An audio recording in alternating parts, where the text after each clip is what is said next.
हाय दोस्तों, कैसे हैं। आज हम पढ़ेंगे हिंदी का ग्रामर, हिंदी का व्याकरण। अब हिंदी भाषाएं जितनी होती है सब में व्याकरण बड़ा महत्वपूर्ण होता है।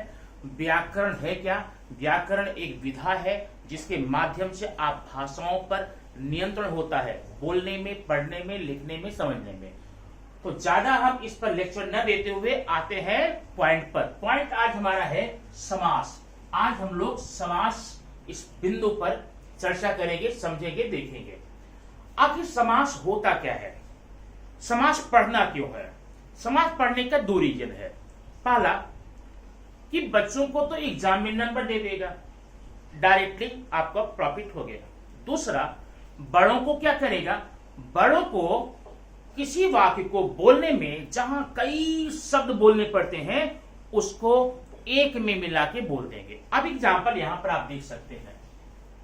मैं रसोई के लिए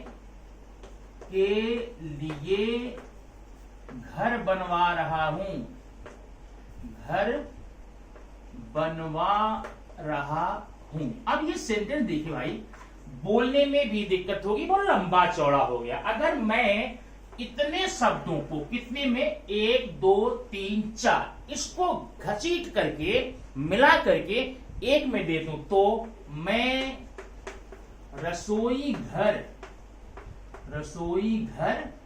बनवा रहा हूं। अब ये देखिए क्या फायदा हो गया, बोलने में कम ताकत लगानी पड़ेगी। और आप जानते हैं दुनिया में, पहला तो नहीं बताऊंगा, दूसरा सबसे ज्यादा ऊर्जा खत्म करने वाला काम कौन सा होता जानते हैं? बोलना। पहला आप खोज लेना। तो दुनिया में जितने भी बड़े बड़े काम होते हैं उनमें दूसरे नंबर पर सबसे ज्यादा एनर्जी लॉस होती है बोलने में। तो बोलने के लिए आपको इतना कम बढ़ गया। अभी 1 2 3 4 4 शब्द थे, चारों को मिला करके एक बना दिया। अब आपको 4 नहीं बोलने पड़ेंगे, तो बोलने में कम मेहनत करनी पड़ेगी, लिखने में कम इंक लगेगी, लिखने में कम जगह लगेगी। अच्छा है ना। तो आज इसी को पढ़ेंगे। इसको पढ़ने से आपको ढेर फायदे होंगे। पहले हम देखना चाहिए हमको कि समास होता क्या है भाई। समास का मतलब होता संक्षिप्त। क्या? संक्षिप्त, छोटा, समस्त, सामासिक। तो समास को हम सामासिक शब्द भी बोलते हैं, समास को समस्त पद भी बोलते हैं, समास को संक्षिप्त शब्द भी बोलते हैं। अब संक्षिप्त हुआ ना, इतने ढेर सारे शब्दों को मिलाकर आपने छोटा सा कर दिया। माने अब ये क्या, अब ये ना सामासिक शब्द ये नहीं था, ये सामासिक शब्द नहीं है, समस्त पद नहीं है। समस्त पदों को, पद माने शब्द, याद रखना, बार बार समास में हम पद का इस्तेमाल करेंगे, शब्द। समस्त शब्दों को जोड़ करके हमने यहां पर एक वर्ड बना लिया, रसोई घर। ये संक्षिप्त है, यही है समास, यही है सामासिक पद, यही है समस्त पद। तो चलिए हम इसे देखते हैं। आप समझ गए समास क्या होता है और उसका फायदे क्या है। इसके फायदे डायरेक्टली तो होगा किसको, हमारे बच्चों को एग्जाम में नंबर मिलेगा। इनडायरेक्टली किसको होगा, जितने भी लोग वीडियो को देख रहे हैं इसका उपयोग करके वो अपने वाक्यों को, बड़े बड़े वाक्यों को छोटा करके बोल लेंगे। अब आते हैं इसके प्रकार पर। प्रकार नंबर 1, समास के प्रकार। अब हमें चाहिए ये था कि पहले पूरे प्रकार आपको बता देता, ठीक है। तो पूरे प्रकार बताने के लिए आपके सामने एक लिस्ट दे रहा हूं, उस लिस्ट को आप देख करके समझ जाए कौन कौन से प्रकार हैं। ये है आपके सामने समास के सारे जो प्रकार होते हैं उनका एक लिस्ट आपके लिए दिया, ठीक है। अब लिस्ट में देखिए 6 प्रकार के हो गए। अव्ययी भाव समास, तत्पुरुष समास, द्वंद्व समास, बहुव्रीहि समास, द्विगु समास, कर्मधारय समास। अब इन्हीं को एक एक करके हम कंफर्म करेंगे एग्जाम्पल के साथ में, और आपको अच्छा लगेगा, पढ़ने में आसान लगे, कोई दिक्कत नहीं होगी। अब सबसे पहले हम आएंगे अव्ययी भाव में, लेकिन अब अव्ययी भाव में आने के पहले हम क्या करते हैं, इसको मिटा देते हैं थोड़ा सा ना। ये देखो, ये पूरा मिटा देता हूं, अब एक एक करके मैं बाद में लूंगा। अव्ययी भाव में सबसे पहले, इसमें जाने पहले देख लीजिए, जो भी सामासिक शब्द होता है, समस्त पद होता है, उसमें 2 पद होंगे, 2 पदों से मिलेगा। पहले वाला जो पद है उसे बोलेंगे पूर्व पद और बाद वाला उत्तर पद। अभी देखिए मैंने ये लिखा यहां पर, अभी आपके एग्जाम्पल लिखे यहां पर, नील कमल। अब ये देखिए नील कमल। अब नील कमल 2 या 3 शब्दों को हम इसमें अव्यय का लोप करके या कारक का लोप करके यहां पर हमने एक शब्द बनाया है नीलकमल। तो नील में ये जो पहला वाला शब्द है इसे आप बोलेंगे पूर्व पद। तो इसलिए बता रहा हूं बार बार इसका यूज होगा यहां पर। और ये जो बाद वाला है इसे बोलेंगे उत्तर पद। पूर्व पद और उत्तर पद, पहले का पद बाद का पद। ये आप वर्डिंग, ये आपके समाज के लिए टेक्निकल शब्द है, इसको आप ध्यान रखना। दूसरी बात, अब आइए हम आते हैं बताते हैं कि आपका ये अव्ययी भाव होता क्या है। अव्ययी भाव में जाने के पहले आपको समझना पड़ता है अव्यय। ये अव्यय क्या होता है? ऐसे सारे शब्द, ध्यान सुनना, ऐसे सारे शब्द जिसमें काल, लिंग, वचन इसके आधार पे कोई भी परिवर्तन न हो। वैसे ही जैसे मैंने ये देखिए, मैंने लिखा बालक, ये बालक है तो यह एक वचन है, ठीक है, बहुवचन बालकों हो जाएगा। ये पुल्लिंग है, इसका स्त्रीलिंग बालिका हो जाएगा। तो मतलब ये अव्यय नहीं है। अव्यय कौन होगा? जिन शब्दों में किसी भी कीमत पर लिंग बदले तो भी वही, काल बदले तो भी वही, वचन बदले तो भी वही रहे, उसे अव्यय कहते हैं। और अव्यय के नाम से स्पष्ट है अव्यय, जिसका व्यय कभी ना हो वो सारे अव्यय होते हैं। तो जिन शब्दों में, जिन समास में पूर्व पद अव्यय हो, पूर्व पद अव्यय हो, इसमें ध्यान देना, पूर्व पद प्रधान रहेगा, पूर्व पद प्रधान रहेगा और उत्तर पद गौड़। अभी देखना, मैंने यहां पर लिखा है यथा शक्ति। अब देखना, ये जो यथा है ना, ये आपका अव्यय है, ठीक है, इसमें कभी भी कोई परिवर्तन नहीं ला सकते हैं। आजन्म, ये अव्यय है। और कभी कभी ये अव्यय जो होते हैं ना, दो शब्द रिपीट करके एक नए शब्द बना लेते हैं। जैसे यहां पर देखिए, रातों रात, रातों रात, दिनों दिन, दिनों दिन, कानों कान, कानों कान, ठीक है, हाथों हाथ, बीचों बीच, काले काले, गोरे गोरे, छोटे छोटे, बड़े बड़े, इन सारे शब्दों में हम क्या करते हैं, इनको हम बोलते हैं भाई ये तो अव्ययी भाव हुआ, जिसमें पहला शब्द अव्यय हो, कभी कभी बाद में भी अव्यय आता है, इस बात का आप कभी कंफर्म कर लेना। या आप सुने होंगे उपसर्ग, जिन शब्दों के, जिन भी शब्दों के पहले उपसर्ग लग जाए वो अव्ययी भाव हो जाएगा। जैसे मैंने कहा उपस्थित, क्या किया? उपस्थित। अब उपस्थित में अगर मैं अनु लगा दूं, अनुपस्थित, तो ये अव्ययी भाव समास हो जाएगा। मुझे विश्वास है कि आपको ये पूरा समझ में आ गया होगा। तो ये हो गया अव्ययी भाव। सिंपल सी बात है, जिन भी समास में अव्यय का उपयोग करके सामासिक शब्द बनाए जाएंगे उनको हम अव्ययी भाव समास कहेंगे। आइए अब देखते हैं समास दूसरा जो हमारे सामने था, जो लिस्ट में आपके था, वो कैसे होता, कैसे पहचानेंगे। अब आइए देखते हैं समास का जो दूसरा प्रकार है विभाववाद में, वह तत्पुरुष समास। तत्पुरुष समास थोड़ा सा ध्यान देना होगा क्योंकि विभक्तियों के आधार पर ये थोड़ा सा लंबा हो जाता है, लेकिन फिर भी आसान हो जाता है। तो तत्पुरुष समास में सबसे पहला होता है कर्म तत्पुरुष। ये पहचानेंगे कैसे? अब पहले तत्पुरुष में देख लीजिए, इसमें जो दो पद होंगे ना, कौन कौन दो पद होंगे? एक होगा उत्तर पद, एक होगा पूर्व पद, ठीक है। इसमें जो प्रथम पद होगा वो गौण होगा, अब जो उसका बाद में पद होगा, द्वितीय पद होगा, प्रधान होगा। अब जैसे एग्जाम्पल यहां देखिए, कर्म तत्पुरुष में ये क्या लिखा? कृष्णार्पण, कृष्णार्पण। अब इसका समास विग्रह करेंगे, कृष्ण को अर्पण, कृष्ण को अर्पित। तो यहां पर क्या आ गया? को। तो जिसमें समास विग्रह करने पर, समासिक शब्दों को अलग अलग करने पर बीच में ये जो अब आता है, आपका व्यक्ति आती है, को आ रहा है, तो आपका हो जाएगा कर्म तत्पुरुष। कृष्णार्पण हो गया को। जेब कतरा, जेब को कतरने वाला, जेब को कतरने वाला, जेब को कतरा। तो ये आप क्या हो गया? आपका हो गया कर्म तत्पुरुष। सिंपल सी बात है, आप ये पहचान रखेंगे, सिर्फ पहचान याद रखेंगे, ट्रिक याद रखेंगे तो और भी आसान आपके लिए रहेगा। दूसरा है करण तत्पुरुष। करण तत्पुरुष क्या होता है? माने जब हम सामाजिक शब्दों का विग्रह करें और अगर उसके बीच जो संयोजक है वो से या के लिए, से या के द्वारा ये दो शब्द आ जाए, उसको समझ लेना कि कर्ण तत्पुरुष है। एग्जाम्पल देखना, हस्तलिखित, हस्तलिखित मतलब हाथ से लिखा हुआ, हाथ से लिखा हुआ, हाथ के द्वारा लिखा हुआ।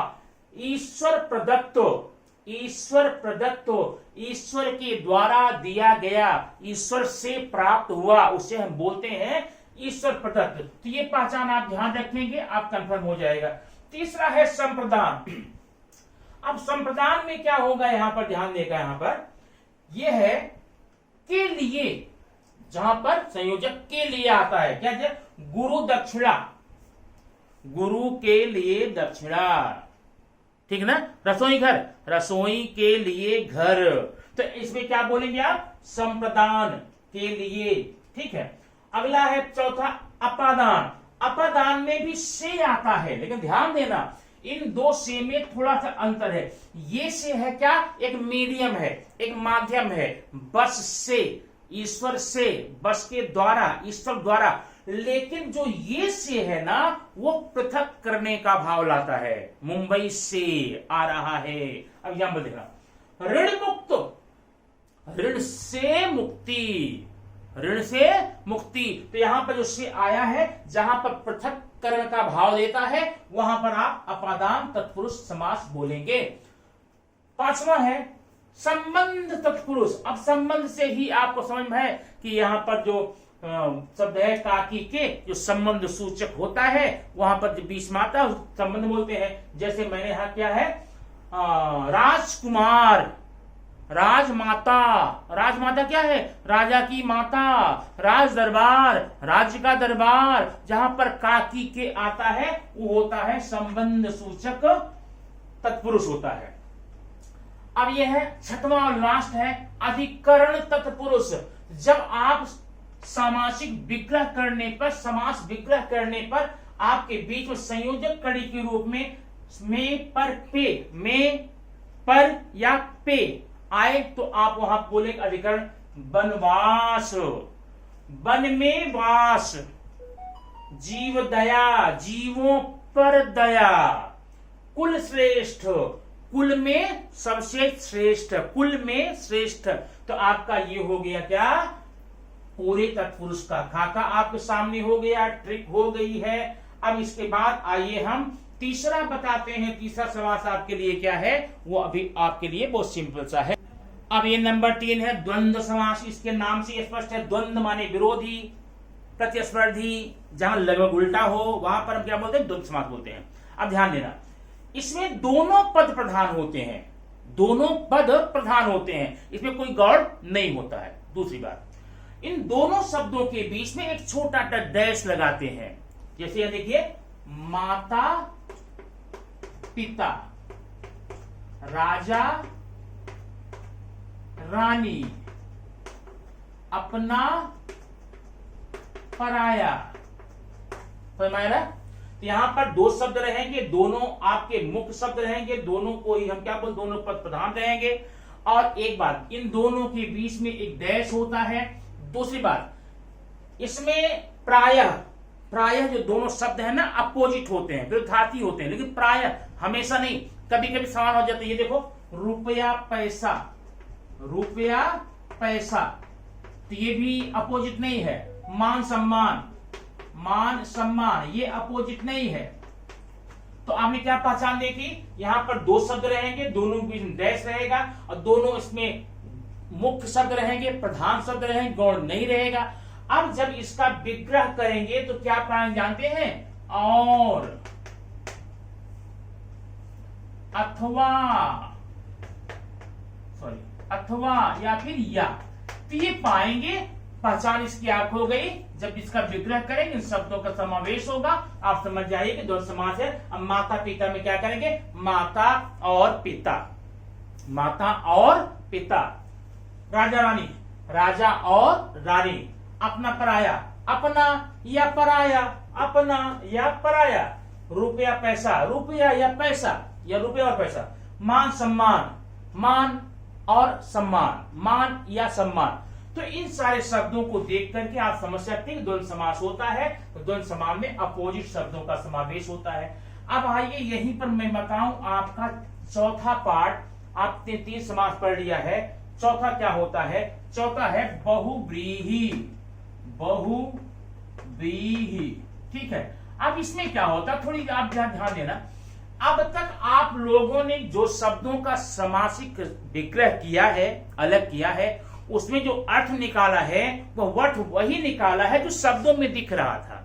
लेकिन बहुव्रीहि में क्या होता है कि जो मीनिंग आप निकालेंगे ना वह शब्दों से टैली नहीं करता है, समानता नहीं दिखाता है, हम एक अलग अर्थ निकाल लेते हैं। एग्जाम्पल आप समझेंगे, ये मैंने लिखा यहां पर, देखिए पीतांबर, पीतांबर, ये देखिए। अब पीतांबर में क्या है, इसका समास विग्रह करेंगे, इसकी पहचान क्या होती है जो ना, जहां, जिसे, जिसको, ऐसे शब्द यहां पर रहेंगे। अब इसका समास विग्रह करेंगे, पीला है अंबर जिसका, अर्थात हरि विष्णु, बाघांबर, बाघ का अंबर वस्त्र हो जिसका, अर्थात शिवजी ना। तो इन शब्दों में आप दशानन मैंने लिख दिया, दशानन। दशानन क्या है? आप दशानन का देखिए, 10 आनंद, दशानन, 10 आनंद, 10 मुंह, लेकिन इसका अर्थ क्या है? 10 मुंह हो जिसके, अर्थात लंका का राजा रावण। तो यहां पर रावण तो कहीं दिख ही नहीं रहा था, लेकिन आपने अर्थ निकाला, लंका का राजा रावण, लंकाधिपति रावण। अब मैंने ये देखिए 10 रथ, 10 रथ। अब ये देखना, अब दशरथ में भाई ये तो 10 है, 10 रथ मान रथ है, 10 रथ हो गए। लेकिन इसका विग्रह क्या होता है? 10 दिशाओं में जिसका रथ प्राप्त है वो है दशरथ, अर्थात अयोध्या के राजा दशरथ। ठीक है, इन शब्दों को आप देख समझ गए। मैंने ऐसे समास जिसमें जो समासिक विग्रह करने पर जो शब्द निकलते हैं वो अलग मीनिंग देते हैं, ऐसे समास को हम बोलते हैं बहुव्रीहि समास। प्रैक्टिस करेंगे कंफर्म हो जाएगा। अब आगे हम देखते हैं तो 2 समास और बचे हुए हैं। पहला है, 5वां है द्विगु समास। द्विगु समास ये सब सिंपल सा है। समास ये आप कंफर्म कर लेना। द्विगु मतलब होता है ऐसे सारे समास जिसमें मोस्टली, प्रायः पहला पद संख्या सूचक हो, पहला शब्द संख्या सूचक हो, और हमेशा नहीं, कभी कभी दूसरा भी आ जाता है ना। अब इसे देखिए, चौराहा, ये क्या है? चौ, 4, राह, रास्ते, 4 रास्तों का समाहार। जहां पर 4 रास्ते आपस में मिलते हो उसको बोलते हैं चौराहा। आप लिखेंगे 4 रास्तों का समाहार, 4 यहां पर संख्या आ गई, यहां पर चौराहा हो गया। मैंने यहां लिखा त्रिभुज। अब त्रिभुज में क्या है? 3 भुजाओं का समाहार या 3 भुजाओं से बनी हुई आकृति। तो यहां पर क्या हो गया? त्रिभुज आपका द्विगु समास हो गया। बात समझ में आई ना? तो ऐसे जितने भी संख्या सूचक रहेंगे वहां पर आप द्विगु कर लेंगे। और एक बात और बता दूं आपको, जैसे मान लो आप यहां दशानन लिख देते हैं, दशानन। अब अगर इसका विग्रह आप अलग मीनिंग देने के लिए करेंगे, 10 सिर हो जिसके लंका का राजा रावण, तब तो बहुव्रीहि हो जाएगा। और दशानन 10 सिरों का समूह, तो आपका ये द्विगु हो जाएगा। तो आपके विग्रह करने पर डिपेंड करता है कहां पर लेके जाना चाहते हैं। आइए देखते हैं छठवां है कर्मधारय। कर्मधारय में क्या होता है? 2 शब्दों में पहला होता विशेषण और दूसरा होता विशेष्य, माने एडजेक्टिव और नाउन। पहला शब्द विशेषण आपका विशेषता बतलाएगा और दूसरा शब्द वो होगा जिसकी विशेषता बतलाई जा रही है। जैसे देखिए, मैंने लिखा अभी यहां पर पीतांबर। ध्यान देना जरा, यहां पर पीतांबर में ऊपर भी लिख कर आया हूं, बता कर आया हूं, पीतांबर बहुव्रीहि में आया है। लेकिन यहाँ पीला है जो अंबर, पीला है जो अंबर, तो इसमें भी क्या आएगा पहचान में? जो, क्या लिखा मैंने? जो। ठीक है, पीला हो जो अंबर माने वस्त्र, पीला जो हो जो वस्त्र, उसको आप क्या करेंगे वहां बता देंगे यह आपका कर्णधार है। पीतांबर हो गया, नीलांबर हो गया, नहीं, और उसके अलावा नील कमल हो गया, मृगनयनी हो गया और गजगामिनी हो गया, ऐसे ढेर सारे शब्द, नराधम हो गया, मंदबुद्धि हो गया, ये सब आपके समास में इस प्रकार से आप रिपीट कर सकते हैं। और ये समास आपका छोटा सा वीडियो बनाना चाहता था, बड़ा थोड़ा हो गया है, लेकिन देखने के बाद में आपको पूरा का पूरा समास ही कंफर्म हो जाएगा। Thank you very much. फिर मिलेंगे नेक्स्ट वीडियो में ऐसे ही एक नए वीडियो के साथ।